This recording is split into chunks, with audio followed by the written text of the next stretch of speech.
Good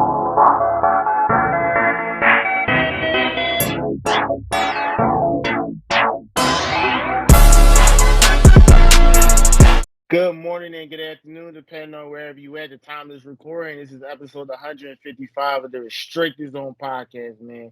And we're coming at you with a burst of youthful energy despite all these madness right now in the playoffs. I mean, let's touch on it a little bit because we're going to save some for the next episode. But the Suns got swept. I mean, man, no draft picks for them either, too. Oh, they mortgage their whole future, bro, until 2029. That is awful. Oh, it's over. Wow. Isn't it like the Brooklyn Nets situation all over again?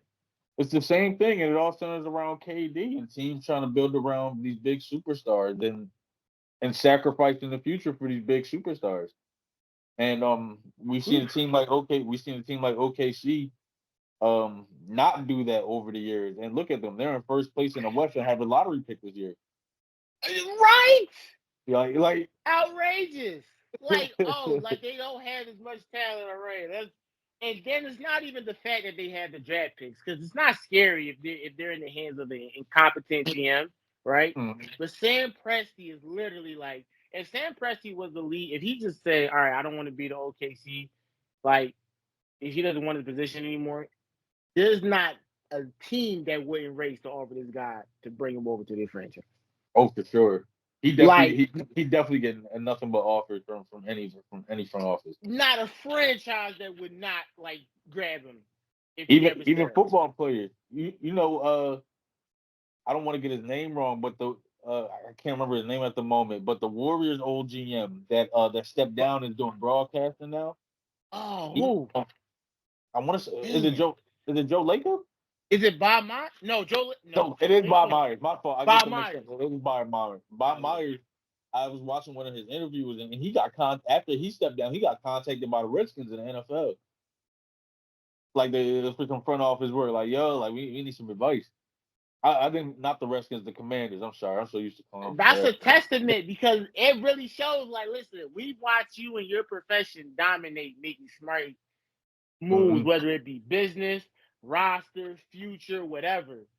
Sure. Like, yo, that's crazy. And since we're talking about the future, man, let's bring it on to the main topic of this episode. We're doing a 2024 version 2 lottery mock draft, right? The lottery itself is May, what I believe.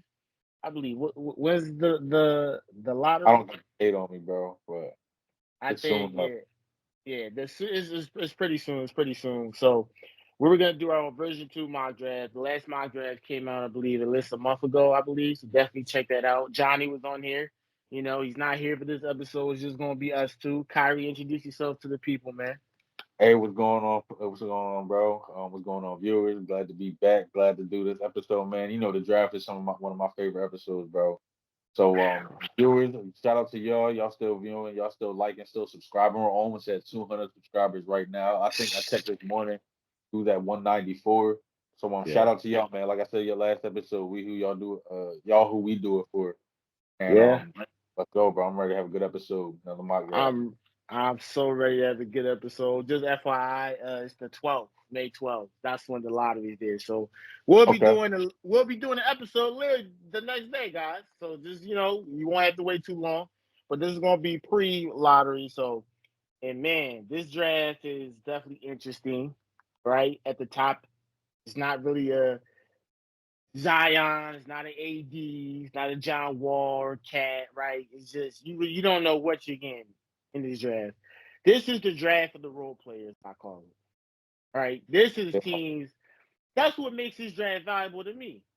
Even though it's weak, and some may say it's like, well, one of the worst drafts in the last 25, 20 years. I think if you like someone like Sam Presti, who we talked about earlier, he could probably find some gold mines in here. And next thing you know, he's continuing the dynasty with OKC. So I feel like this is a draft for teams. They could find out, you don't know, this draft pick you find at 15 and 16 or 14 could end up being a pivotal piece to your franchise later on down the road. So with that being said, I'm going to go ahead and start it with you, Khairi. Listen, man. The first pick of the 2024 NBA draft. Like I said, pre-lottery guys, so we're using CBS right now. We're using their mock draft.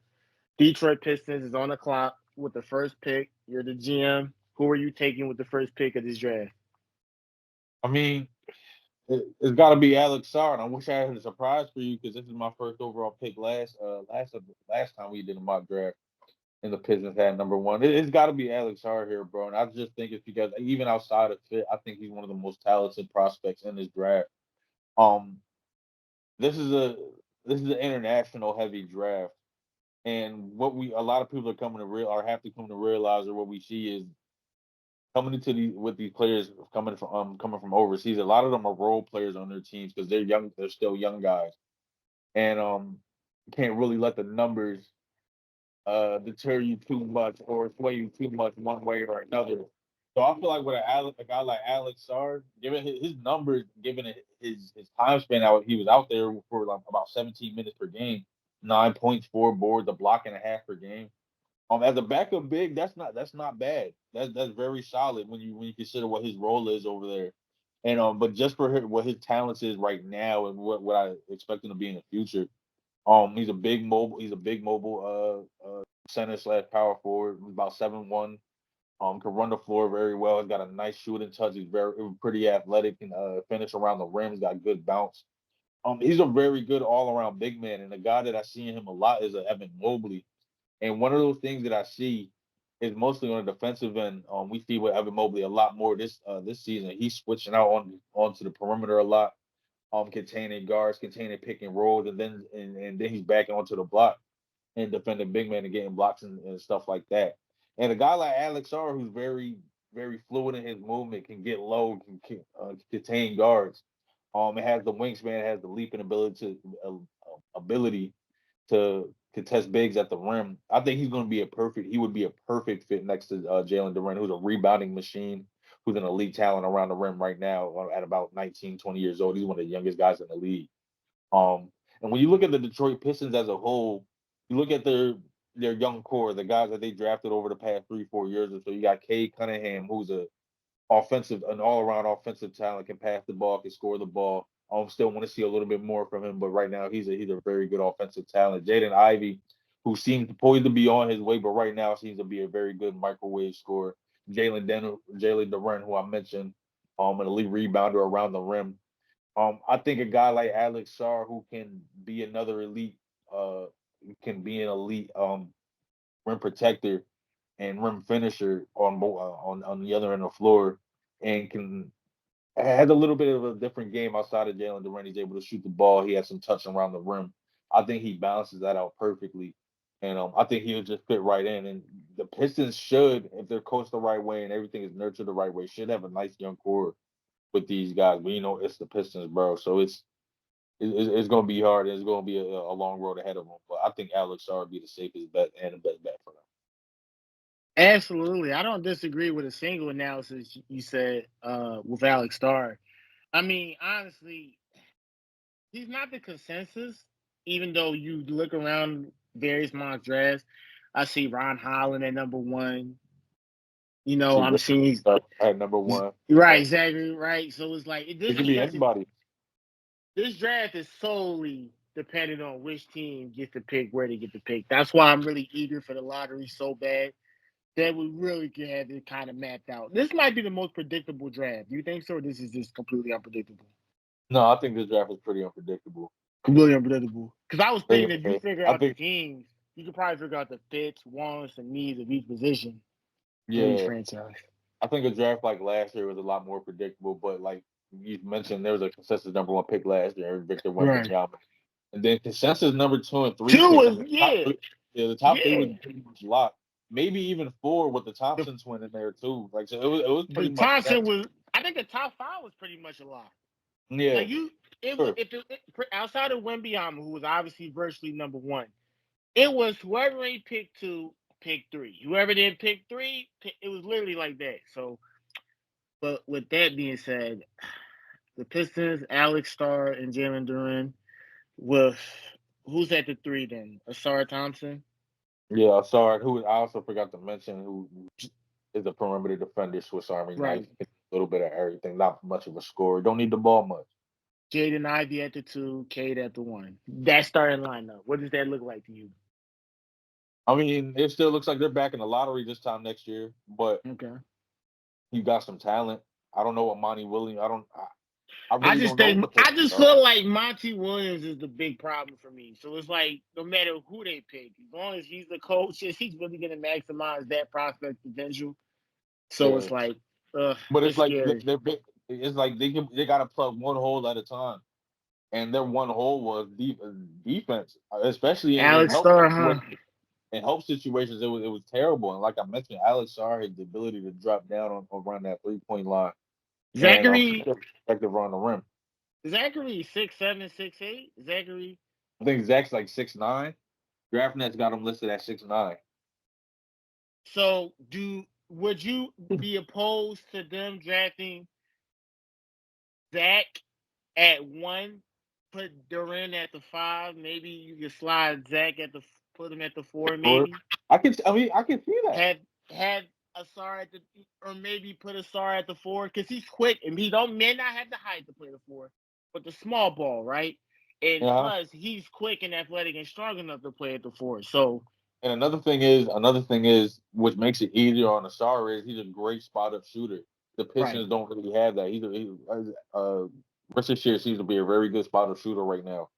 So because you know what? I'm leaning toward Zach. I'm gonna have Zach be the number 1. I'm not arguing that. That's I'm gonna have Zach honestly, be the number 1. and Yeah.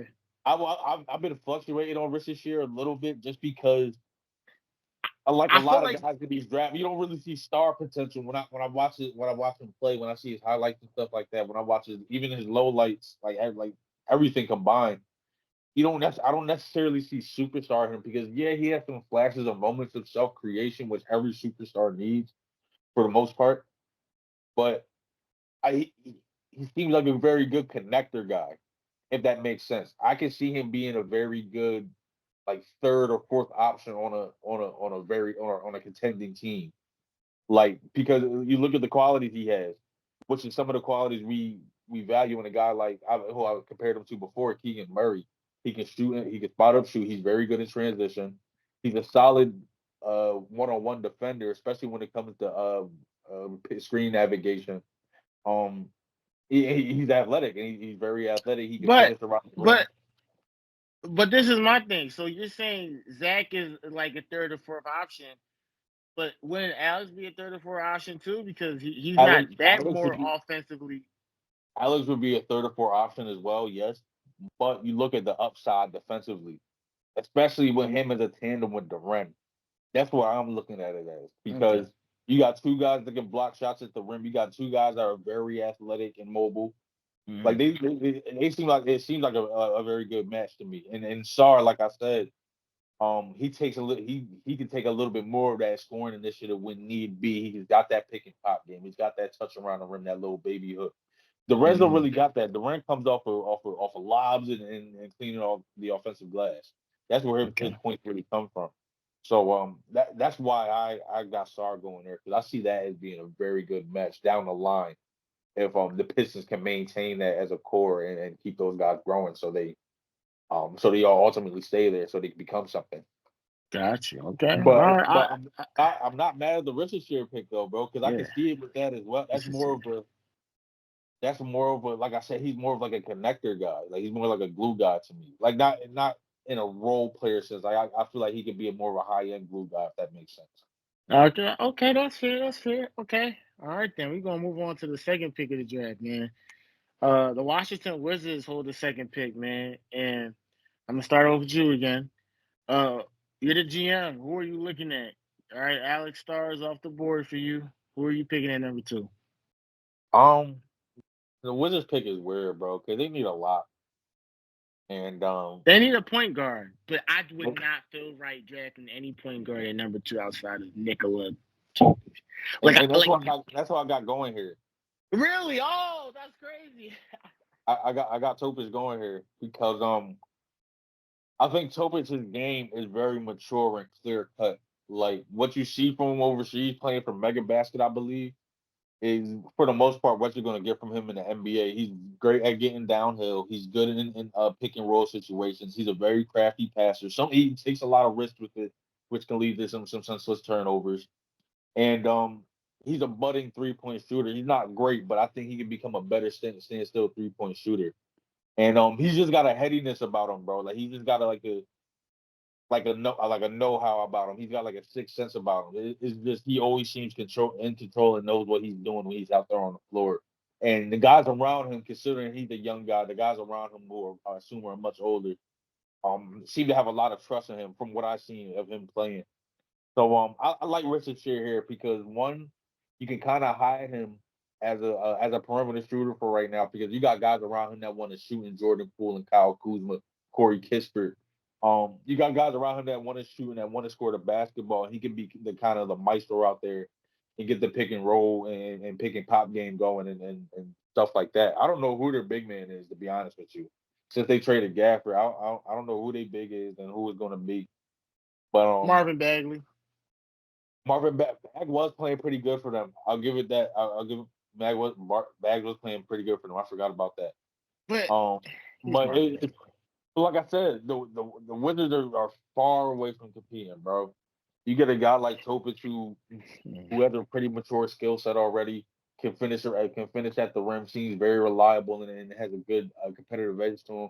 I don't see why not. Honestly, put up from what the stats that I pulled up doing Mega Basket, he put up playing with Mega Basket. I'm sorry, he put up 18, 4, and 7. But the 28% from three is the thing that stands out to me. So, like I said, I think with the Wizards, you don't really got nothing to lose. You need a point guard, and I think having him right now in a situation where you can hide some of his weaknesses early and let him grow as a basketball player is the best bet for him and the team. That's fair. I don't disagree. My whole thing is, I'm trying to think. Do I believe in Jordan Poole will make a big leap next year, considering how awful he is? Do I buy into his point guard development for next year? Whether he does or not, though, bro, he's going to take 20 shots a game. Or because I was thinking about putting a star there, because if your option at 5 is Marvin Bagley, now I feel like Alex Starr is an up. Well, he's not offensively an upgrade. That's the problem, but he does everything else better than Marvin Bagley. So if I'm the Wizards, I take Alex Starr. Because Nikola Topic isn't a bad option, but I was actually thinking about putting Rob here, but I said no. I would never draft Rob that high. Rob actually is a little bit of a stretch. I would never draft. I couldn't draft Rob. I can see the Wizards doing that if they were desperate enough and just didn't like Topic off a workout or something like that, and Rob was just better in a workout. I could see that. Because I told you it's at least 3 teams. I'm not gonna say the other one. We just hit on one. It's 3 teams that I see Rob. Like, okay, if for like that not clear cut immediate playing time, but this is the team that's gonna really like focus on his development. Mm. And the Wizards definitely is one of those franchises, but I couldn't draft Rob at number 2 though. Sarr here is I like Sarr here. I like Sarr here. Sarr here is interesting if you got him going here, but I got him going over because he's better than Marvin Bagley, not offensively. What do you see the Wizards getting out of him most? Well, they would have. Well, I mean, you would hope for whatever hope you would have him at number 1. You hope he provides you that value with the Wizards because he would probably be a future big man right there, at least for this foreseeable future. So he's your big man at that point. Jordan Poole, whether or not you buy into his development, whether or not he really takes this shit seriously and not act like how he did, like his NBA career could just be pulled from under him if he doesn't get it together. So I have a feeling Jordan Poole kind of put it all together next season. I could be wrong. Don't want to put too much eggs in that basket, but yeah. And they got some pretty decent young guys, bro. Like Corey Kispert, who I mentioned. They do. Corey Kispert. Denny Avdia had a very good season. Bilal Coulibaly from last year. There you go. Who I was very high on, bro, and he had a pretty solid season. He was a much better shooter than what was anticipated, and he could play up and down too. Which is kind of what I seen going with Topic because the Wizards can't play. They're a bad team. Though. Of course, they love to play up, like going fast and playing up and down. I But kept looking at my draft board like, do I draft a point guard? And there's no, and like Topic would be a good fit for the Wizards too, yeah, because he but would they be still got Tyus Jones. I mean, you ride him out with Tyus Sarge Jones for the a couple of backup, years. but is he a starter to you? He played for a bad team, yeah. Well, well, you're right. I keep trying to think of them trying to compete, and it's not going to happen realistically. But that's the goal. That's the whole point of this draft. At least, all right. Well, I'm gonna stick with Star because they need a big man. I like Marvin Bagley. If that's your big man, I mean, at this point, I like Sarder. I right? don't mind that. Yeah, I'm taking Star at number 2. Who All you got right, at number 3? I want to see this. Portland, right? Portland doesn't need any more guards, so they should not draft a guard. But if they're gonna draft a guard, I'm assuming one of the guards they got, they're clearly not satisfied with him. This is a tough one. Do I put I want to put Matas because I don't think Grant is going to be there because his time development, how old is he? 30, 31? Like this is like they're in rebuild time. So I really don't see him being there long. They might trade him maybe during the summer, maybe like I think Matas, but then he did well in their rookie, in the rookie challenge. Yeah, Like that really. Matas is pretty good. Matas is okay. I don't know about him in Portland though. Why not though? Because who do they have? Who? Chris Murray? Shaden Sharp. Shaden Sharp's a 3. He's not a 4. I don't think Matas is a 4. He's a 4. He can play, but you can switch it from the 4 and 3. You can play the 3, 4, and 3. He's more so a 3 to me, but I see what you're saying. I see what you mean because he is more athletic than he's given credit, in my opinion. Like Robert Williams is always hurt. Well, he more so plays the 5, but he's only 6'8", 6'7", so he plays. Like who did the Portland have on their bench from the forward position? Like they don't. It'd probably be Jabari Walker. Jabari Walker was pretty good when he was healthy this season, but Matas is way better than Jabari Walker by a long shot. So it's like I like Matas at Portland. I don't see a problem with that. I like him. Would he start? And if so, what would the lineup look like to you? So point guard wise, see now I'm debating. Do I want to put Ron Holland now? Is Ron Holland more of a fit for Portland than Matas? Damn, Khairi. I'm going with Matas. I'm not trying to make you debate back and forth. I'm just asking you what you see with the fit. I know because I'm running scenarios in my head. Like I'm thinking, okay, because DeAndre Ayton is still at the 5, and I don't even know if Portland's that interested in his development. Let's say Jeremy Grant gone. Let me make it easier for you. Let's say Jeremy Grant gone. You could put Matas at the 4 because you could put Matas at the 4. He's a 4. They got him listed as a 4. When I look at like the site, they got him listed as a 4. Okay, yeah. What is he? He's a ball. So it would be School at the 1 and the 2. Shaden probably playing the 3. Is Matisse too? The Thibault still there, or did they trade him? Matisse Thibault still in the Portland. You got Scoot, Ant, Shaden. It'll be Scoot, Ant, Shaden, Matas, and Ayton. Why not? They not going nowhere, just like you said. But I like that cord. I like that cord. I don't know if Ron Holland can shoot. That's why I don't want to put him because Portland got shooters. Matas really can't neither though. He is sub 30% 3-point. Matas a better shooter than Ron Holland. But the numbers don't show that. Okay, that's fair too. The numbers don't show. But I think like shooting mechanics wise, when I watch them, Matas, yeah. So I got more hope in him, if anything. Because Ron will get it together. I think he will. But Matas, if you're going from a development standpoint, yeah, I'm going with Matas. Ron's just the more athletic. I don't know. I think I could get with Matas in Portland. Maybe. I like that. That's a nice fit, though. Scoot got to work on that jump shot, but then again, he's good overall. I think Scoot was unfairly judged to a certain extent. Oh, very unfairly. Because I made some harsh comments about him, too.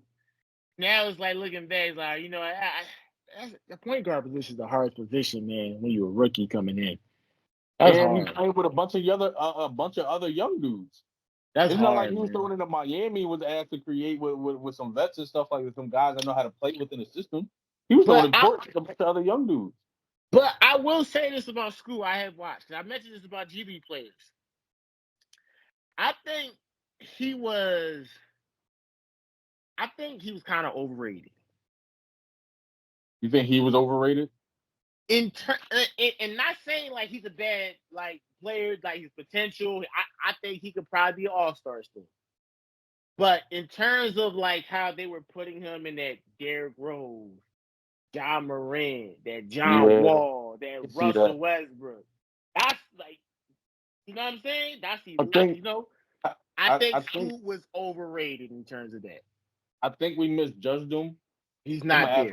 From an athleticism standpoint. There we go. He is not that. Because listen, we thought me included. I really did. I really thought he was or looked like a Derrick Rose, Russell Westbrook type athlete, but really he's like a Jalen Suggs kind of like a Jalen Suggs type of athlete.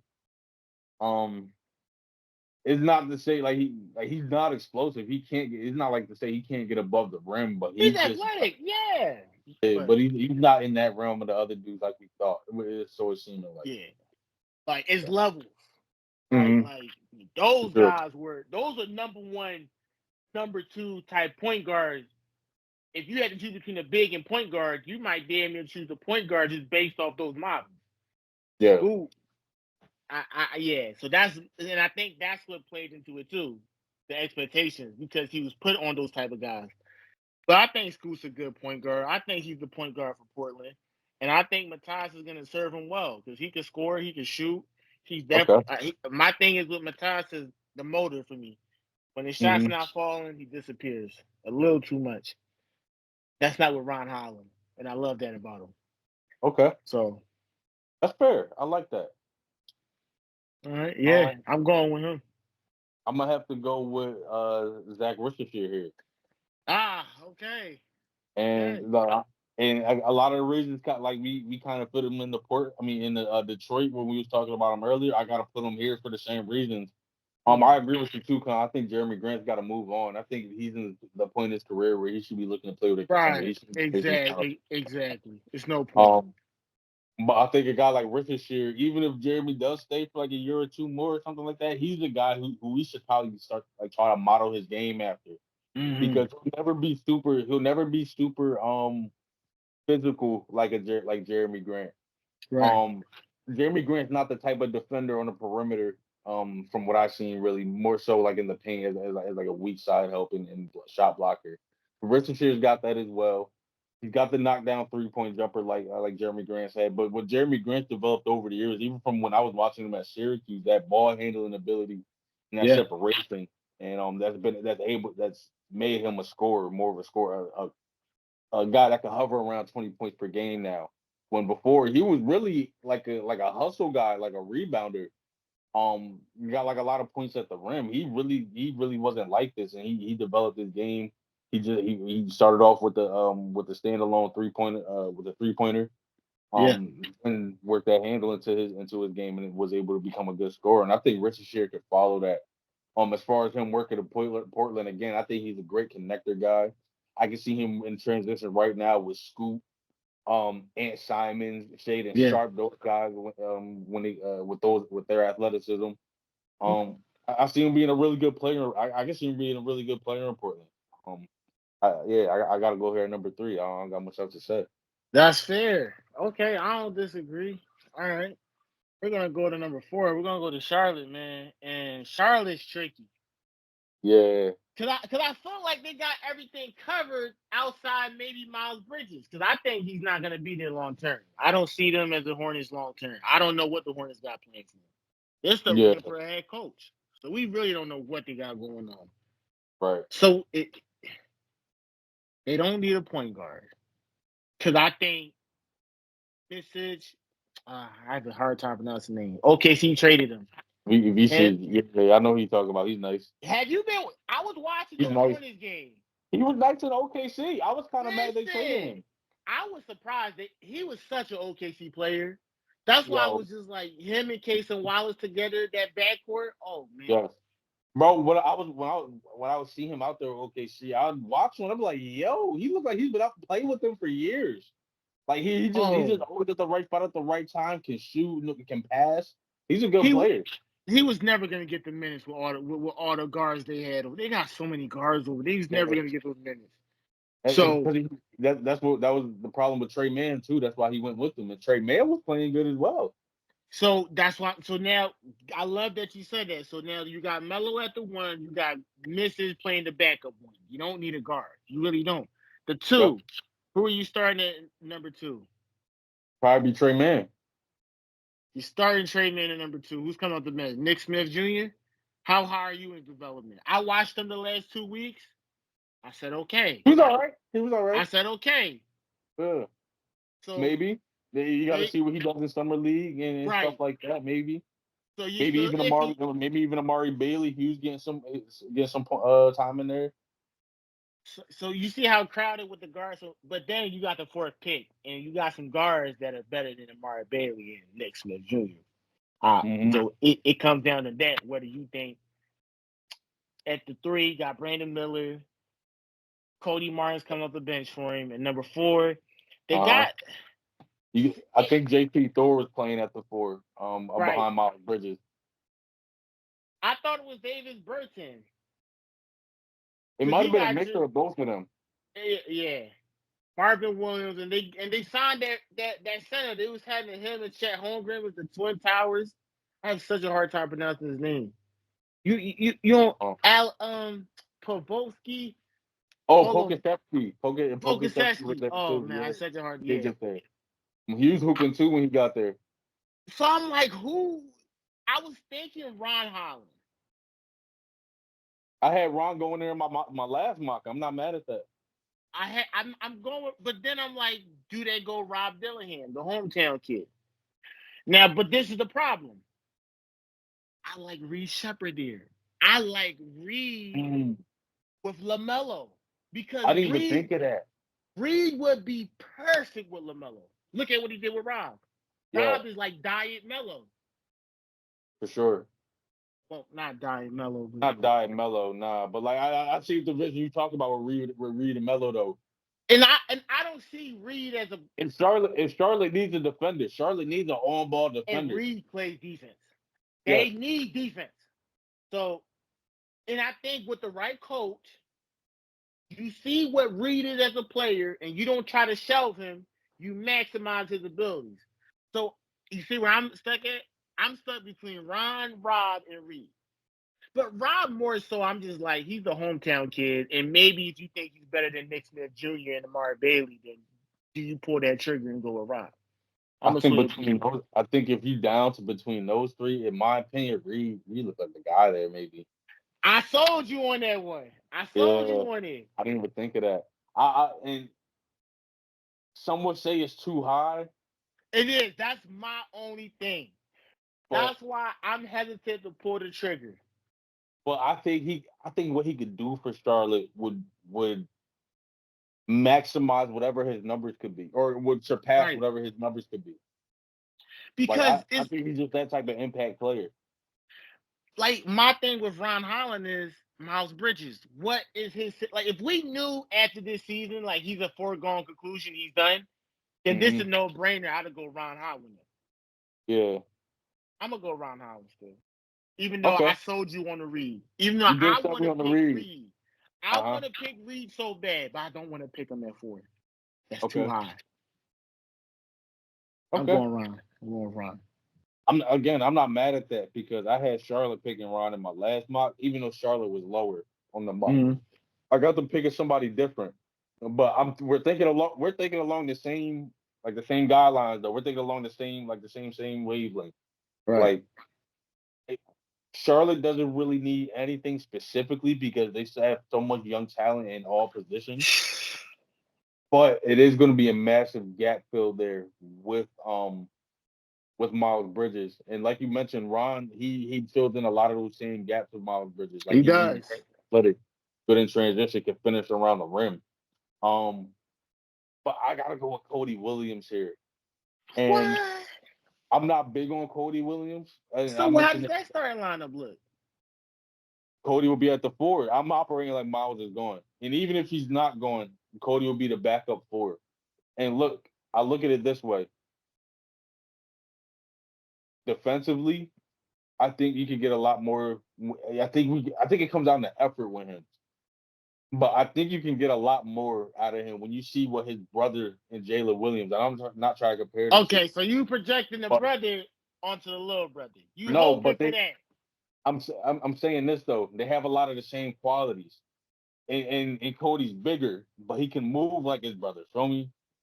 So he imagine Jalen Williams, but about 6'9", 6'8", 6'9", 6'10", around there. You really trying to have? I don't have Cody that high though. Ooh, but I never thought of Cody at 4. And this is and bro, and I understand it too because I look at mocks too and stuff, and I've been like looking at like seeing like peeping all the hype he's been getting like throughout the season. And it's just like every time I've tuned into Colorado, I've walked away more impressed with Tristan Da Silva, especially in the NCAA tournament. But in Cody's defense, he was hurt and he was coming off the bench. And that put some of his production down. But throughout the season, he was a solid knockdown shooter. He shot over 40% from the field. He was very efficient around the rim. He wasn't taking that many 3-point attempts though. But when he took them, he made them. And again, you got a guy like the Silva that was their main scorer, and they played around the same position.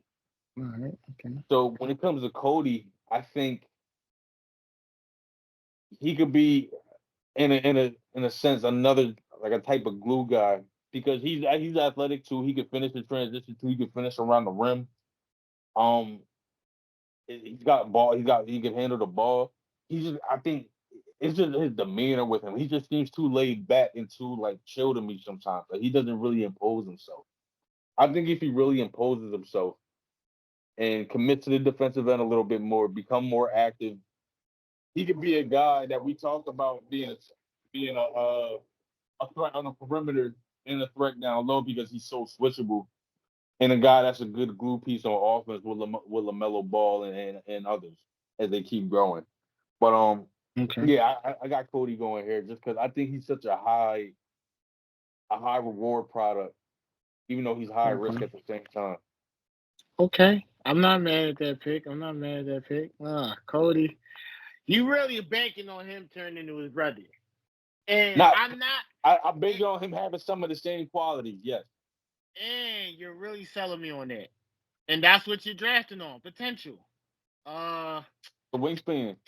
Sheesh. Ron Holland gives you more. He just can't. Lord, if Ron Holland can shoot, he'd be the Ron Holland turns the ball over too. Ron be trying to do too much sometimes. I know. He turns but he can work on that though. That's workable. Yeah. But how workable when you're on a bad team though? It depends on the coach. If they get JJ Redick, we'll see. I like that. Listen, they get JJ Redick. I watched that podcast. I think he'd be a phenomenal coach. I think the only thing with him was because he has no experience. Yeah. That's my only thing. And that's scary. Do you want to give LaMelo a coach with no experience at this point in his career? That's what I'm saying. That's scary. Yeah. But JJ to me got qualifications. If you hear him talk, for sure. I wouldn't question him in terms of coaching X and O's. No, I'm not. But it's a lot to go with the coaching. I'm gonna stick with Ron Holland though, man. Okay.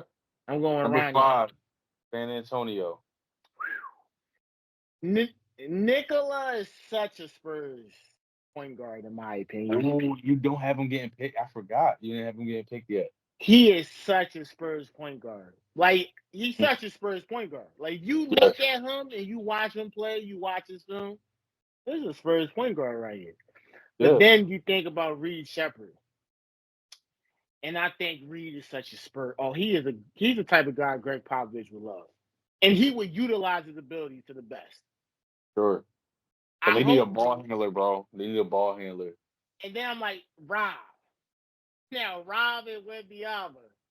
Yeah. Rob can't play defense. And I told Johnny this before. I said Rob's probably the worst defensive prospect. Like, there's been bad defensive prospects. he, like, no exaggeration, probably the worst defensive prospect that I've seen in the past couple of years. But when Biama is such a freak on that end, he would cover and he's like Rob could probably play defense, and if this man blow bomb, when Biama's there, so you kind of like, Yeah. do you take Rob at number 5? And I'm a little bit more okay with 5 than 2. This is hard. You got three guards here, because if you take one of them, someone's leaving. You're not gonna get the chance to grab the other one. Mm-hmm. What do you think, bro? I'm gonna let you pick first. All right. Well, I don't really got any guard. I do got Rob available here. You got no guards. No, I'm saying I was about to say outside. As far as Topic guy, Topic's gone in my mark already. But Rob is here. Ron Holland's here. Reed is still here. But I'm gonna have to go with Matas.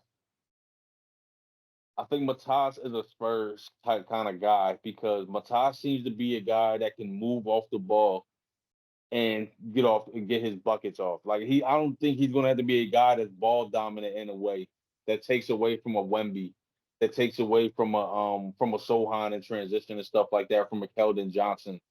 I think he's a guy that. Say again. They really need a point guard though. They do need a point guard, because they got Forrest. But I think that I said this before. I think the Spurs try to get somebody experienced, and whether it be free agency or via trade. I think they try to get somebody experienced in there with Wembanyama, because they need somebody to get him the ball. The guys there not getting him the ball enough. Then what what point guard Trey? I don't see like they're interested in Trey Young. I mean, it's Trey and DeJounte available. Those are the 2 hot names. But it doesn't seem like they're interested in Trey Young though. So it's like it could be smokescreen, bro. You never teams be saying stuff, bro, and they go back on their word all the time. That don't mean nothing to me. It be smokescreen. It don't mean nothing to you. It's all right. It's smokescreen, bro. It's so I think that they wouldn't be connected to him if it wasn't an inkling like, yo, the Spurs maybe want more of a mature point guard that's proved himself in the league already. Yeah, it would make him more lot. We got that's not even close to his 30s. Trey Young and DeJounte. DeJounte's a little closer to his 30s, but still. DeJounte's a little, he been in the league for a minute. Yeah. All right, damn. I was thinking about it, Damn, I think you messed up my draft board. I'm looking at my draft board now. I gotta you messed up my thinking now. I didn't think it's all about your perspective, bro. Like the NBA don't got the luxury. I didn't think of that when I was putting this in consideration. Now I'm factoring in and shaping up everything now. Khairi, you hit me with some hard ones, bro. No Diddy. That's why you should have just went first, bro.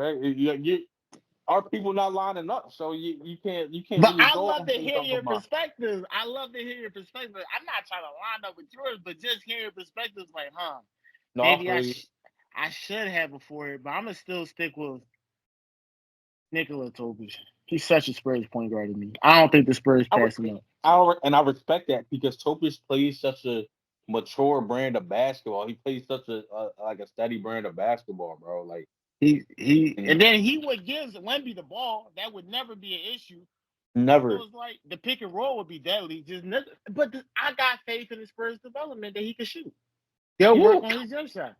Look, if Greg Popovich got Kawhi to be able to shoot, he got DeJounte to be able to shoot, he got Tony Parker to be able to shoot somewhat. Right. But it's not all Pop. They got a shooting coach. I can't remember his name. I wish I knew his name off the top of my head. It's not John Welch. It's not John Welch. It might be Chip England. We gotta search that up. We got search it up. But they turned non-shooters into shooters. That's no problem with the Spurs. So I'm going Nikola Topic. That's what I'm going with at number 5. That's my pick for number 5. Okay. All right. Number 6, man. Who are you going with? I really want to go first on this one because the Raptors on the board. The Raptors on the board, bro, and some people might not notice, but if you look up and down their roster, bro, they really missing a point guard and a point guard that can create. Not just for others, but for himself. Huh? Nail quickly. Outside of him, bro. Outside of him. Oh. Like depth, I'm talking depth-wise. Like, name me another Raptors guard.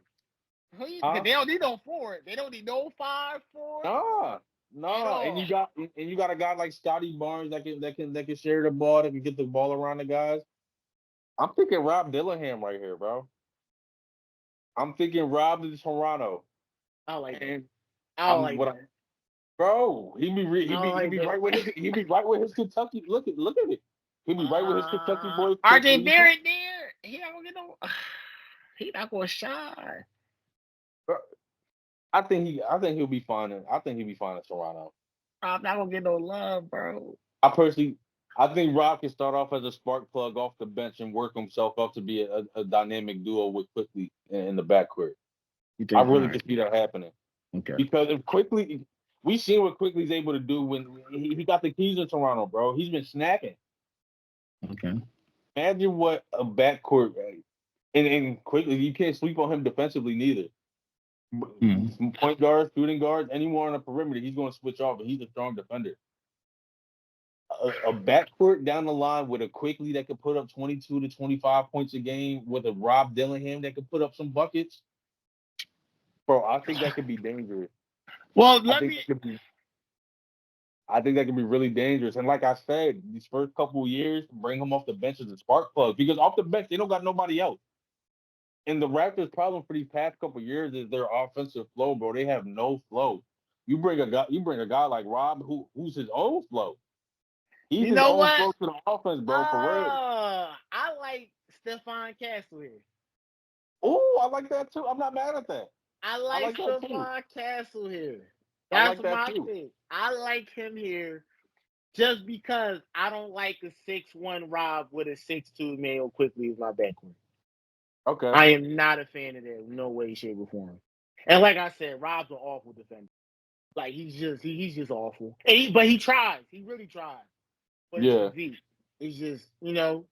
And that's why I was kind of gearing towards with Rob and the Raptors, because like I said, Quickly's a good defender. Barrett sometimes he can be a good defender when he wants to. He can be a good defender when he wants to. But Scotty Barnes locks down. And they gotta build off of that. They gotta build off of that core, in my opinion, bro. I think Rob to Toronto's the way. You think that? I think because Stephon 6'5", 6'6", right? He could play the 2. You could put him at the 1. He could play the 3. You could start him at the 3 too, so he could really play 1 to 3. He can guard 1 to 3. Not to cut you off, my fault. Does he remind you of Cam Whitmore? Cam Whitmore is way more athletic, though. Cam Whitmore, as far as how they impact the game, and he quicker. And I think Cam. I get that, but I'm saying from as far as how they impact the game, as far as how they stay active. Maybe Cam at 20 was robbery. So I think if you gain a Cam 2.0 with Stephon Castle, but Stephon Castle, Cam, I don't see Cam as a point guard. So this would be a 6'5", 6'6" point guard version of okay. That makes me like Stephon Castle even more with the Raptors. Quickly at the 1, Stephon at the all right. You put RJ Barrett at the 3. You put Stephon Castle at the 2. Well, he wouldn't start obviously. He probably come off the bench. Yeah, he wouldn't. You think he would start over Gary Trent maybe? Well, Gary Trent come off the bench too, don't he? No, Gary Trent get buckets. He's actually pretty good. Gary Trent be so he be so inconsistent, bro. Gary, was he inconsistent? Because I didn't watch the Raptors too much. I can't even say too much about the Raptors, but Gary, from a shooting perspective, Gary Trent can be inconsistent. And his defense took a little bit of a step back. So I don't know if it's just because the Raptors been so bad. I don't know. Yeah. He seemed so much more impactful when he was on Portland. You know what? I'm still gonna say Stephon Castle at 6, just because him and Quickly defensively, you love it. Offensively, Stephon Castle could work. I don't think he's that bad offensively like people think. I think because he's coming off the bench. He's a freshman. He's not the main guy. He didn't get this many opportunities. No, he did his opportunity. He played over 20 minutes, so he got his opportunity. But he wasn't the focal point in the offense in any way, shape, or form. So that's understandable in terms of that. So no, how do you feel about his jump shot? I think Raptors is a great development place, but they'll work on that. Okay. I think they'll work on it. That's why I'm so confident. Not bad. Stephon Castle at 6. I like that. I like Stephon Castle at 6. I like that. That's not bad. Okay. I like that. Number 7. Memphis Grizzlies, they on the clock, 7-6. Who are you rocking with? Because I got my pick for this one. I want to see what you got. I got my pick too. I was excited about this one. Who? Donovan Clingan. Ooh, that's different. I didn't think of that. Bro. But they got centers and forwards though. They got Jaren Jackson and Steven Adams, who's been hurt. No, Steven Adams gone. He's not even here no more. He traded. If Xavier Tillman, he's gone. Oh, Xavier Tillman is on the Suns. No, Xavier Tillman's he's on the Celtics. Oh, he's on the Celtics? Yeah. Why do I think he was on the Suns? No, Xavier Tillman's on the Celtics, bro. He got traded by the trade, around the trade deadline. So the Grizzlies don't have a 5 or 4. Wow. That's what I'm saying. And Donovan Clingan being one of the most decorated in college, sophomores, bro, within 2 years. The shot blocker, rebounder, he's just. I feel like he fits in perfectly, bro, because you just slot him in right next to Jaren Jackson, bro, and that's a lock. That's a paint on lock right there. They're both getting you about 2 blocks a game, and they're going to destroy so many, deter so much pressure on the rim. I think it's perfect. I know I wasn't crazy, man. They got some guys on there, man. So I can see why you say Donovan. I can see why. They got Brandon Clark, Gigi Jackson. They got Santi Aldama. Power forward. I'm pronouncing his name. He's 7 feet. That's a 5, man. He can play the 5. He's 7 feet. Bro, he was getting body all year. He was getting body all season, bro. They had him running the 5 because they had to. You get Donovan Clingan right here at 7, bro. No ifs, ands, or buts. I'm sorry. Okay. I got the numbers right here. I'm sorry. 2.5 blocks a game, 13.7 boards. Shot 64% from the field. Easy lob threat for Ja. Easy lob threat. He's going to start so many transition opportunities with his defense, bro, around the rim. You got to pick Don right here, bro. I'm sorry. And they right back in it. Hey, listen. Memphis is right back in it, bro. You get Ja back healthy. You bring Marcus Smart back healthy. You bring the squad back healthy, bro. You put the Memphis hustle back in the G League. You really try to go on your side, bro. Huh? You trying to make me go on your side, bro. You're trying to slay me like crazy. I'm just saying. I'm trying to sort of Grizzlies, honestly. Because they got to make this happen, bro. If they want to come back from this terrible season and keep competing in the West the way they were, you got to get Donovan Clingan, bro. No ifs, ands, or buts. Whoa! Wow! Emphasis on it. I was thinking they need a backup guard. They don't got no guards. I mean, what they do. And Luke Kennard is more a shooting guard, but they don't got no point guard. In free agency or something like that. You get one of them in free agents. You got Scottie Pippen Jr., who's been playing good. I was thinking, why not have Rob Dillingham come off behind John Morant?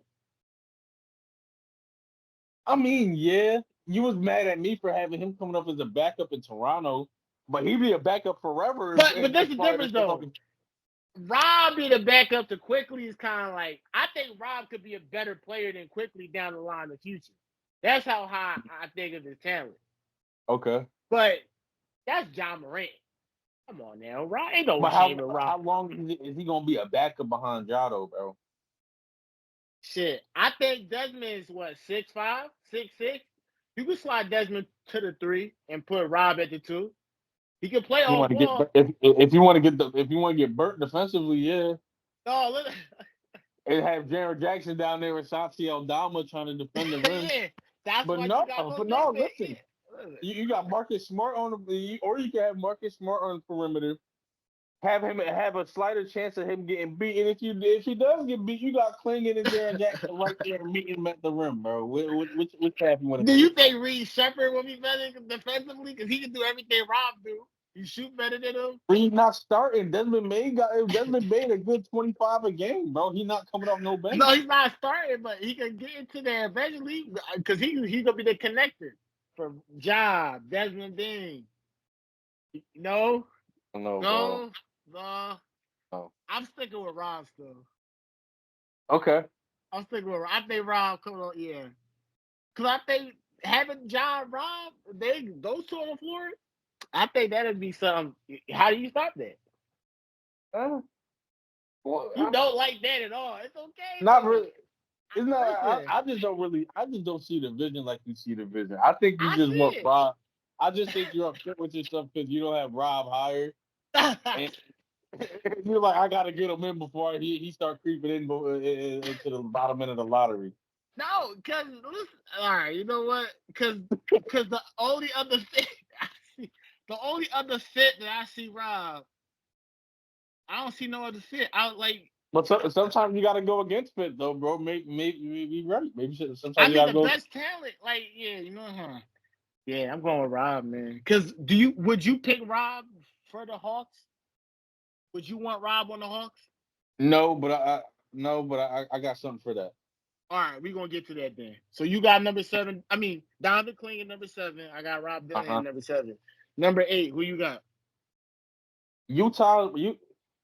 When you look at Utah, bro, Hmm? they don't have any wings, right? No wings. And the last time they had a very impactful wing was probably AK-47 days. Andre Karen, man. Can't think of any other great. They drafted Alec Burks. He didn't really turn into much there. Hmm. They don't go really. They haven't really had any good wings. I I got got Ron. somebody. I'm trying to see if you gonna say who. Go ahead, man. I'm trying to see No, though. I said Ron Holland. You got Ron gone already, I think. Yeah, but you got Yeah, Ron Holland. I got Ron Holland going here. Just because when I look at what Utah Tell me constructed how. up right Tell me that now, starting lineup first. Tell me that starting lineup. it'd probably be Keontae George, Chris Mm-hmm. Dunn, Mm-hmm. maybe Ron, maybe you got Laurie. Then John Collins still isn't there. John Collins is there, but I'd bring John Collins off the bench. He like, or maybe you Like, keep starting him and bring Ron off the bench. That's why I said Ron maybe. So it could be Ron or John, whoever you can play Lowry at the 3, and then Walker Kessler. I think John got to go though. I don't know. but I could have sworn they had 2 draft picks. They drafted a small forward and They got Bryce Sensabaugh and Taylor Hendricks. Bryce Sensabaugh is like a combo. yeah. He was playing pretty good at the end of the season too. But I think Rob brings something different to the table because Sensabaugh can't defend. Okay. Rob can defend. Rob's averaged over 2 steals a game in G League Ignite and about a block a game as well. He can really get out there and he can compete on the defensive end. All right. And Okay. I think he can keep up with those guys too. The Jazz kind of play up tempo. They do run a little like half court offense like Laurie sometimes.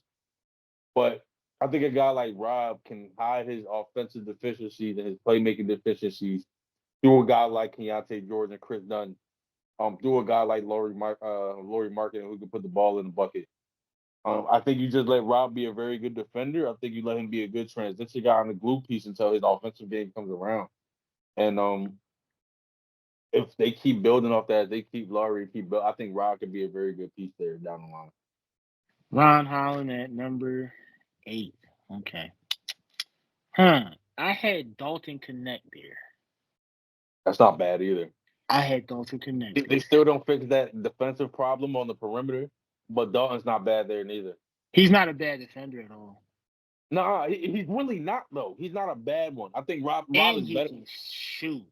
but Dalton's a very 3-level underrated scores. defender and athlete. Yeah, And he's 22, 23. mm-hmm.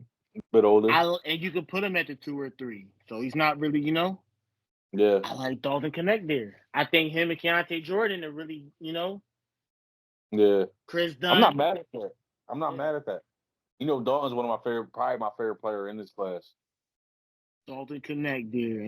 I like Dalton Connect at 8. I really feel like that. Okay, Keontae George at 1.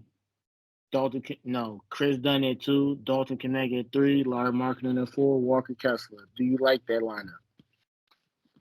Wait, run that by me again. My bad. I was looking at something. Keontae George at 1. Chris Dunn at 2. Dalton Connect at 3. He's 6'6". You got Larry Marketing at 4. Walker Kessler at 5. What's that? I would like that. I would like that. Okay. Yeah. I'm not mad at that. Dalton You got Connect. Houston at number 9. Reed Shepard. And why? Because I think don't think that's too many guards. Fred VanVleet is literally like Reed Shepard's game is like Fred VanVleet to me. Reed Shepard's game is like Fred VanVleet / Derek White. They're smart guys. They're gonna make their impact. You're on to something. They're gonna make their impact. Well, Fred VanVleet claims he's a defender. I've watched him get burnt too many times. Maybe it's just because I've caught him at the bad times. I don't know. Maybe it's just me. But defending wise, Reed's a little bit bigger and taller than Fred. I think he's just as great shooter as Fred, if not better shooter than Fred. Well, he's still I mean, when you shoot 50% from the three, that many attempts, over 4.5 attempts. I mean, hey, listen. So, and then he's just. Wouldn't you think Reed Shepard would complement Jalen Green and Amin Thompson so well? Because he doesn't have to be ball dominant in his hand. Yeah. Fred VanVleet has to have the ball in his hand to make something happen sometimes. Yeah. Reed Shepard is literally just he's gonna connect. He's gonna keep it flowing. The basketball is never gonna be stagnant. Defending wise, not an issue. He's definitely a great helping defenders, steals, blocks. He knows how to anticipate. Listen. I think Reed to Houston is definitely something they need to really like. I hope they do it if Reed is still there. I don't even think Reed will be there at number 8. In all honesty, I mean, at number 9, I think he'll get picked higher. It's very possible. I got him dropping past here, but I was but the whole time I was thinking the same thing. Like he could definitely go higher than this. Like yo, bro, that number 4 to Charlotte, you really was onto something with that. Listen, I'm thinking him and LaMelo to me is just. I think that's picked. That I think that'd be beautiful. Yeah, because Reed doesn't need to dominate the ball in his hand, and that's perfect. Right. Yeah, I feel that. Yeah, I like that. I'm gonna kind of go a little off the wall here. Just because I think Houston's on the cusp of being a playoff team, and they don't need. I don't think they need somebody that's a project or somebody you got to really work too much with. So that's why I think Reed Shepard's a really good pick there. I was worried about the logjam guard wise, but you sold me on that. He could definitely work with those guys in there. I gotta go Kyle Filipowski here though, because I think they need some big man depth. You look outside of Alperen Sengun, Tari Eason was hurt all year. They have Jabari Smith, who's a little bit slider on a little slider end. Then they had old man Jeff Green out there. We don't know how much time he's got left. And Jock Landau. So I think they need some. I think they need some big man depth, but I think they need a big man with some scoring touching that could finish around the rim and could possibly work well with Sengun and even Tari Eason, who's a good player, a very good all around player in some lineups. Kyle Filipowski put up 16 and 8 this past season, shot 50% around the rim and 35% from 3. I honestly think his 3-point jumper could get a little bit better. He didn't take a whole lot this past season. He's more of a post guy, a mid post guy. He likes to work down there. He likes that spin move. He likes to get to his back shoulder and shoot fadeaways. He's a real technical offensive scorer type of guy, and he could be a very good rebounder in spurts too. He don't really get a lot of credit for his toughness. He gets hit a lot. He takes a lot of punishment down low, and he just keeps it going and keeps scoring. He was very good for Duke this year. What they made it to the Elite 8, Final Four. Elite 8. Yeah. So yeah, I gotta go with Flip here. Some people was gonna say that's a little too high for him, being that he's a second year guy and is a little bit older. But I really like Flip here for Houston. Like I said, I think they're a team that's on the cusp of competing for a playoff spot. And I think a guy like Flip who's a little more mature, who's got like a more set game, and he knows himself a little bit more than the rest of these prospects. I think he can excel here. You're on mute, bro. I didn't have him at number 9, so hey, that's actually okay. Interesting. I don't disagree with that too. They need backup. They need depth. So you're not wrong. Reed's just the type of guy. I feel like Reed's one of those. He's such a unique one-of-one guy in this draft because you can put him on any roster and he'll fit in. For That's sure. the thing with Reed. Yeah, So that's fair though. That's fair though. I disagree with that. 5. Okay, I can see Kyle there too. Number 10 to the Hawks. I'm hearing they want to trade Young and trade Murray. We don't know what direction they're going with this, but they got some dogs on them. Jalen Johnson, man. Jalen Adrian Johnson was Griffin. nice this season, bro. DeAndre Hunt. Listen, they Andre got Hunter. some. They got some Yo, guys, but have you seen the foreign bull Kredzic? I think yeah, he's like yeah. not I think that's his name, Kredzic, right? It's K. I don't know how to pronounce. It's like Vit. I have such a hard time pronouncing. I can't pronounce it either, but he looks really good too, though. I like his He game. is. I like his He game. is. Vit. Oh my God, man! I'm telling you, if I could find it, Bro, I'm not gonna don't bother worry. with We know who we talking about. We know who we talking about. I don't know. We gotta get we gotta get the info on Kredzic, but yeah, they do got some good young guys. They do. Okongwu as well. Okongwu too, yeah. So I want to tell you who I got going here. oh, go ahead. Just because I think it makes so much sense whether they keep Trey and DeJounte or whether they don't. Okay. And that's Reed Shepard if he's still available. Yeah. But Yeah. I got Reed going here at number 10, right on the dot, making the top 10. You alluded to his numbers earlier, bro. He shot about 52% from three, 53% from the field, 83% from the line. Put up 12 points, 4 boards, and 4 dimes, over 2 steals a game. Right. I mean, he's a hooper, bro. Like flat out, we raved about him so much throughout our college coverage and our past draft coverage. He's a straight up hooper, bro. And I think he could be a very good connector piece in the backcourt here. Like I said, whether Trey or DeJounte leaves one of them, both of them, neither one of them, I think either way, if he comes off the bench, whether he starts, he's going to make it work with those guys because he has such a good all around game. And playing in transition with guys like we mentioned with the DeAndre Hunter who can spot up and who can trail for threes. Jalen Johnson who can sky for dunks and can get easy lobs over people.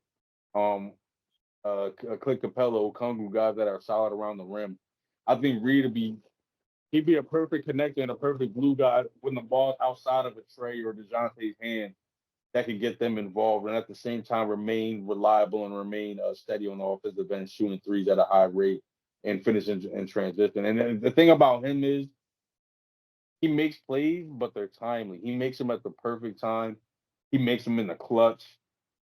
He's just a hooper, bro. I can't rave about him enough. I'm kind of upset. I got him going down like this low. I really do believe he can go higher, like we mentioned before. But just the way I had the cookies crumbling, bro, I got him dropping here to number 10 at Atlanta, and that could be steal of the draft. Yes. Reed, yeah, he's like a unique case. Because it really depends on what team. Mm-hmm. Yeah, man. He could fit on any roster because he just not need the ball in his hand. And that's the best part about him. But what it is about Atlanta, even though they seem to be like in a midst of mediocrity right now, I think he's the guy I think he is a guy that can be identity changing. And that's what the Hawks need for real, because they don't really have much of one. But I think he can be a guy that's identity changing. That's really what it comes to when it comes to me and the Hawks. Well, this is my thinking for the Hawks, and I thought about this. I'm hearing Trey Young rumors, hearing DeJounte Murray rumors. If I had to say if it came down to who they would trade, I think they would trade DeJounte Murray because you traded Luka for Young. I mean, yeah, like you don't come out on that end looking. I mean, maybe that's just my right. That's my thing. Maybe they're not thinking like that, right? But that's so I'm gonna come in with that mindset. So with that mindset, I'm saying, okay, they're gonna trade DeJounte Murray. Perhaps he goes back to the Spurs, and DeJounte Murray hasn't been that defender he was over the past couple of years because he took a more of an offensive role. But I think DeJounte Murray and Wembanyama, that may be something. Maybe they trade for that. But with number 10, they get the replacement in Cody Williams. Cody Williams could play the 3 or 2. I think Cody Williams at number 10 for the Hawks is a great fit. Trey Young gets that guy at number 2 who, if he's the greatest shooter as he didn't take that many 3-point attempts inside college, but he did shoot for over 40%. So you got to give him some credit there. 6'9", think of a 6'9" Jalen Williams. He's killing it right now for OKC. He's clearly their number 2 player, not even a debate. So you're kind of hoping you could tap into that potential with him at number 10. So why not get Cody Williams at number 10? I like that fit. Yeah, that honestly would be a very good fit for him. I don't think he's gonna drop this low based strictly off of height, but we've seen crazier stuff happen. So if he does, that'd be a good spot for him. But Definitely is a great spot for him. Well, we're going to the Bulls, number 11. Who are you picking? I know. it was kind of tough for me at this pick because I feel like the Bulls are confused. The Bulls are confusing right now. Oh yeah, they're really confusing. They got some young guys. Then they got like impactful veterans like DeRozan and Levine and Drummond, Vucevic. But they got young guys, like I said, like a Kobe White, Ayo DeSumo, I'm blanking on Patrick Williams, who I think is a free agent this year. I you can't really get a gauge on what they need or what will help turn the needle for them. So I'm gonna go with a guy that I think is very solid and I think is very reliable, and was an accomplished freshman this year, Stephon Castle. Just because I think he's starting to fit the identity and the mold of the young guys we've seen them drafting, Dalen Terry and Ayo DeSumo, and guys that are very versatile that can do a little bit of everything. With Castle, he's such a good cutter, is very good at finding the gaps in the defense and just getting open and getting shots around the rim, shots in the mid post. He's not a very good shooter yet, but he did have a nice 3-point outing in the championship game and in the Final Four. He seemed to really got to get confidence in his 3-point stroke, and we really need to see that. I got one thing. So who I had picked for the Bulls, but is Andre. So what's their front court situation? Because I know Andre Drummond there, Torrey Gregg is there, Nikola Jokic is there. I said Nikola. Yeah. Andre Drummond won't be there. How long is his contract? I'm sure it's a 1-year deal. Can't be a 2-year deal. All right, go ahead, Khairi. Go ahead. Yeah, but like I think they just need to keep building on their future, and a guy like Stephon Castle could possibly learn a lot from a DeRozan, a guy who's similar size, and both about 6'6", very athletic. Yeah, could probably learn how to operate more of that mid range. I think that'll make him a lot more dangerous. In that mid range, but yeah, I like Stephon Castle going here. I think he's a very safe pick. Okay, I don't disagree with it. I mean, Ayo, Kobe White, Javon Carter, Alex Caruso. Maybe you slide Stephon Castle at the 3. Probably to the. That's what I was thinking. More so to the 3. Because you got to think that's what I don't see him getting no time with the Bulls. Honestly, now think about it. Well, you got to think DeRozan's getting older, bro, and DeRozan plays the 3. You got to plan for life after him. Zach LaVine, I don't know. All right, you know what? I'm going with Kyle Filipowski here. I'm going with him at number 11. I'm not mad at that. I like that too. I'm going because I think he's better than Andre Drummond. His potential is better than Andre Drummond's, right? I mean, at this point, what do you expect from Andre Drummond? He can't really give you too much. He's been signed a 2-year contract, so he's with them for next year. So, all right, Andre Drummond could kind of use that to kind of take Kyle Filipowski under his will and, tutor him. Basically, the grind and everything like that. He'll have a big man he could really take his time and develop under. Yeah. What's the Bulls situation? Are they a playoff team next year or not? That's the big question. It's such a big gamble with them. It would have to be through the play-in, just like they try to get in this year and fold it to Miami. Is Zach LaVine that guy come back next year? Lonzo Ball is going to be. Lonzo Ball supposed to come back next year. What is he with him? Like? He does. How impactful is he going to be? At least I want to see that backcourt of Lonzo and Kobe White. I think that's an unexpected backcourt. Bro, Lonzo ain't played ball in like 3 years, bro. Man, you got to count him out. We're gonna go to the next list. I'm not counting him out. I'm just pointing things into perspective. Like, we can't expect so much of him so early. We haven't even seen him court really yet. That's true, but I don't want to give up Alonzo, man. I feel like he's just been dealt with the bad luck draw. He's just been dealt with bad luck. With the 12th pick, we're going over to OKC. Who do you have at number 12 for OKC? Because this is another where I can see Reed going to. And Reed would do exceptionally well, but he's not there. Yeah. I'm gonna have to go with the same thing as I had last episode. I'm gonna have them go with Yves Misi from Baylor. The big man. They need a big man, so I'm not blaming you. I think they need. Honestly, I was teeter-tottering between him and Tijane Salon from France. But I think Misi he's obviously the better rim protector right now. He's the easier rim target. He's the better rim target. And I think he serves a role. I think he serves a purpose as a rim runner. Like that's him already. And I don't think you would ever expect too much from him offensively. But I think a team like OKC, you have so many weapons in a guy like Chet, Shai Gilgeous-Alexander, Jalen Williams, Josh Giddey, like Tayson Wallace is up and coming. I mean, you don't need any more like offensive talent. I feel like I think a guy or even talent at the guard position in general. I think you need a guy like Yves Misi that can help hold things down with Chet's out of the game.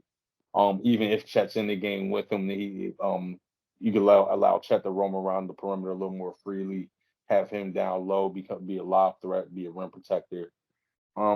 It shot 61% from the field at Baylor. I think he's a clear cut guy. He is what he is, and I think OKC really needs that.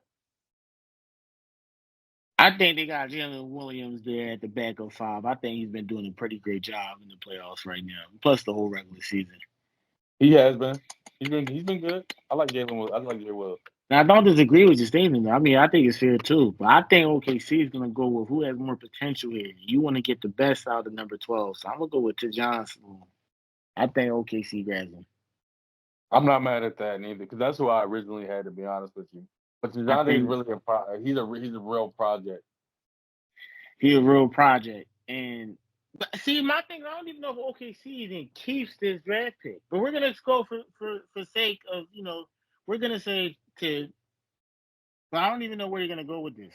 Because I don't know where they're gonna go with this. So OKC, we're gonna slide at 13 now. 13. Who do you have? Dallas Mavericks on the clock. Oh, this was Dallas? I thought it was Sacramento. Excuse me. Sorry. Oh, that's Sacramento. The logo. I forgot the logo change. They completely changed the logo. Whoa. Yeah, no, you good, bro. Number 13. I'm gonna go with Tijane Salon here. You want Tyler Salon here? Okay. Like I said, he's a project, but he's a freak athlete. He's about 6'10". He's got a long wingspan. He's got a nice spot up jump shot. That pump fake to get to the rim. He puts his head down and gets to the rim. But he's a project. He turns the ball over a lot. He can be very uncoordinated still. He's got a lot of growing to do, but I think he can be a very good player. I'm thinking the Kings, because Malik Monk, I heard he might not be coming back to the Kings. It sounds like he's not coming back to the Kings at all. Really? So I'm going with Jacoby Walter from Baylor. Grab that guard. That's your backup guard right there. Boom. 6'5". He kind of had an up and down season. Started off pretty well. Got a little cold. He was kind of cold throughout the rest. Had his games, had his moments. But I think at number 13, you get him for a good value here. I think the Kings could use him off the bench, obviously. And I think he comes up under that development under Mike Brown, the Kings organization, because they have been, well, granted, this season's been a disappointment because you guys were just top 3 the year before, so they got to figure out that. But I like Jacoby White. That. I think they need a guard that can shoot. Yeah, he can shoot. Okay. Jacoby White there. So, yeah. I like that. 14th pick, man. The last pick of the lottery. Portland Trailblazers is on the clock. Listen, I'm not a fan of DeAndre Ayton anymore. Robert Williams has been hurt way too much for me. I already had Matisse at 3. I'm going with Zach Edey as the backup there. Edie over Klingen. I'm going with Edie. That's crazy. I'll go with Edie and Portland will probably put in work though. I want to go. You know what? The fact that I don't even have Klingen in my lottery is outrageous though, because I was gonna originally have Klingen at 12 for OKC. 12 OKC. Oh my God, that would have been crazy. Now I'm thinking about it. I'm gonna switch that out. I can't do that. It's hypothetical, guys. It's a hypothetical. But I'm gonna pick at 12. I'm taking Donovan Klingen because I think if OKC can snatch him up at 12, he probably won't even last that long. But Wait, if who'd you have to go OKC, there originally? Tajane? I had Tajane. So I'll switch that. Tajane, I'll put Tajane at 14 then. I'll put him at 14. I'll put Donovan Klingen at 12 because of no Edie. No Edie. Okay. It's over for Edie because now I could low key see it, but I don't know. You don't like Donovan Klingen to OKC? No, I was saying with the Edie. I was saying with the Edie pick the Portland, but Klingen to OKC, that would be crazy. That'd be insane. The Edie to Portland. My thing is, like I said, I'm not a fan of DeAndre. Like, what is DeAndre Ayton feeling at this? Like, what expectations is there for DeAndre Ayton? Honestly, he better be. He's gonna be like. Because I don't have any expectations. So no. It's like Rob Williams has just been hurt. Then he turned up at the end of the season when he was playing nothing but bench players and whatnot. Like, bro. So why not get Zach Edey here? Why not? I mean, I'm not mad at that, to be honest. Let's see what he can do. I think a lot of people think he'll be a bust. I think it's all about fit for him. Which team picks him up? For sure. Yeah, all right. But I'm gonna stick with Donovan Klingen at 12. Excuse me. I know the Raiders make this seem natural as possible. I'm gonna trade it. Okay, see, I call Portland. There we go, making a trade. There you go. All right, now we're back in business, guys. See, that's how much we love doing this episode. We try to keep it authentic for you guys. I like that. All right, Khairi. For my mock, I'm gonna have Portland keep this pick, and they're gonna take my guy Dolan Connect. Like I mentioned, why before, I thought you had him already picked already. Honestly, this is the last. I had him going here last episode too, or last mock. Why you sleeping on Dolan Connect? I'm not sleeping on him. I think the NBA sleeping on. I think the NBA is going to sleep on him. You know they don't like older guys, bro. I think older guys have been away the past 2 or 3 years. I'm not gonna lie to you. But you know some teams are slower to wake up to it though. It's that COVID, that 5th year, 6th year, like the Dolan Connects, the 5th year seniors. Those guys have been getting love the past 2 or 3 years. Yeah. But I feel like within the next 3 years, it'll go back to freshmen dominating and international players because they'll stop that 5th year extra stuff too. So yeah, and I think Portland could be a little more like free with this pick because they have 2 lottery picks, and their first pick I had them getting I'm blanking. Richard here. I'm sorry. But, you got him at the 4, like the 4-3 combo. You get Don connected to 2-3. I think they need that. I honestly think they need the outside shooting. I think he's a 40% 3-point shooter. He's a guy that can get points in bunches. Even if you got to bring him off the bench behind the Shaden Sharp, I think he'd be a good little spark plug. Nice little rotation piece, rotation wing that can shoot, can defend here and there, can make some plays in transition. We've seen the athleticism in the NCAA tournament. Again, I think his talent level should have him going higher than this. Right. But I think the NBA, I think the NBA is a hater on older guys. So I got him for falling to 14 here at Portland.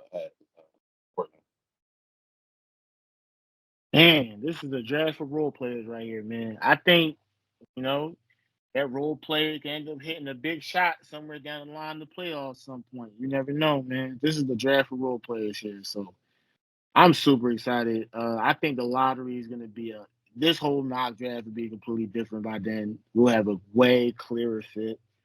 Excuse my mistake on number 13. I had the Mavs going at 13, which is outrageous because the Mavs are really in the playoffs right now. So why would he be picking at 13? But you got some playoff teams. You got OKC here, the number 1 seed, and they got the. I thought OKC was in contention with the Spurs. Like they could get 2. I thought the Spurs would have 2 picks, and OKC would have 2 picks. So is that? Yeah, I don't know what happened with that.